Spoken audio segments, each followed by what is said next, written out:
Siapakah orang yang terhalang dari kebaikan? Dialah orang yang terhalang dari ketaatan kepada Allah. Tahu kalau waktu salat duha itu hingga 6 jam, tapi tidak bisa salat meski hanya 2 rakaat. Padahal hanya 5 menit untuk melakukannya. Tahu kalau waktu sehari semalam itu 24 jam, tapi tidak bisa membaca Al-Quran, walaupun hanya 1 halaman. Padahal hanya membutuhkan waktu hanya 2 menit. Tahu kalau lidah itu tidak bertulang dan tidak mudah lelah, tapi dia tidak gunakan berzikir kepada Allah.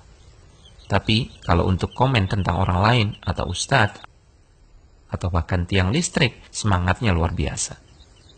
Begitulah, kehidupan dunia ini akan terus berjalan, dan manusia akan terus lalai, kecuali yang Allah rahmati. Ayolah, sadarkan diri. Ingatlah waktu yang berlalu takkan pernah kembali lagi. Mari persiapkan sebaik-baiknya dengan amal. Semoga Allah merahmati kita semua. Wal 'ashr, innal insana lafi khusr, illa alladhina amanu wa 'amilus salihati wa tawasaw bil haqqi wa tawasaw bis sabr.